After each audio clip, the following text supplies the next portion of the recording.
عامر صاحب، سعودی عرب، متحدہ عرب امارات اور قطر ایرانی حملوں کی زد میں ہیں. آپ کے خیال میں کیا ایران مزید شدت لائے گا حملوں میں، یا دوسری طرف سے جیسے سعودی عرب کا بھی پوائنٹ آف ویو سامنے آیا اور ایک مسلم دنیا کی اسٹریٹ ہی نہیں مغربی دنیا کی رائے عامہ بھی اکثریتی رجحان ایران کے حق میں دکھائی دے رہا ہے کہ ایسے وقت میں سعودی عرب کوئی اقدام اٹھا سکے گا؟ ہمیں پریکٹیکلی بھی کچھ نظر آئے گا یا ایک محتاط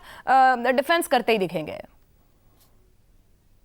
اچھا، یہ سوری آپ کی آواز بڑی کٹ رہی تھی، میں صحیح طرح سے سمجھ نہیں پایا، لیکن جہاں تک میں نے سنا آپ کے سوال کو، اچھا دیکھیں، یہ اس صورتحال اس جگہ پر پہنچ گئی ہے جہاں تک مجھے سمجھ آ رہی ہے کہ اب اسرائیل اس کو ایک اینڈ گیم کی طرف پش کرنے کی کوشش کر رہا ہے،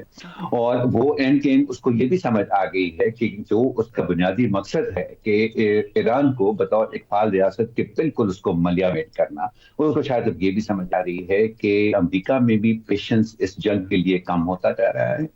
اور شاید وہ اکیلا یہ کام نہ کر سکے، تو اب وہ تمام خلیجی ممالک کو اس جنگ کے اندر گھسیٹنے کے لیے اب اپنا پورا زور لگا رہا ہے، اور کوئی تک نہیں بنتا یہ جو حملہ اس نے 5 آئل فیلڈ کے اوپر کیا ہے، کیونکہ یہ حملہ جتنا ایران کے اوپر ہے یہ اتنا ہی قطر کے اوپر بھی ہے، جو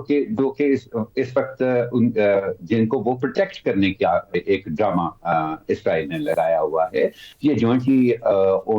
آپریٹڈ گیس فیلڈ جو ہیں یہ یونٹائزیشن بیسس کے اوپر اپنے پیسے کاٹتی ہیں، تو یہ اتنا ہی حملہ قطر کے اوپر بھی ہے جتنا ایران کا ہے. کیا اس میں اس لیے ہے کہ یہ جو بڑھتی ہوئی امپیشنس ہے گلف کنٹریز کے اندر، اس کو ذرا اور بڑھاوا دے. سعودی عرب آپ دیکھ رہے ہیں کہ بہت ہی دن ہر روز اس کا جو ہے وہ پیشنس لیول جو ہے وہ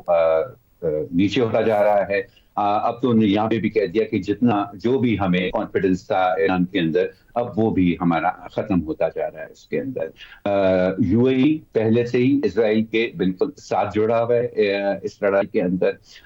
قطر کو اب اس کے اندر گھسیٹنے کی کوشش ہو رہی ہے. سو کوشش اس کی یہی ہے کہ کوئی ایسی چیز ہو جس سے یہ سارے کے سارے ممالک اس کے اندر سیٹ آئیں، تو پھر اسے فرق نہیں پڑتا کہ امریکہ اگر باہر بھی نکل جائے اس سے، وہ اپنے آپ کو ڈس انگیج بھی کر لے کسی طرح سے جھگڑے سے، اس کو پھر فرق نہیں پڑتا. وہ اس صورتحال کو استعمال کر اپنے اس ہدف کے اور قریب جا سکتا ہے جو کہ اس نے پہلے دن سے اپنے لیے سیٹ کیا ہے، اور وہ یہ ہے وہ ایران کا خاتمہ ہے.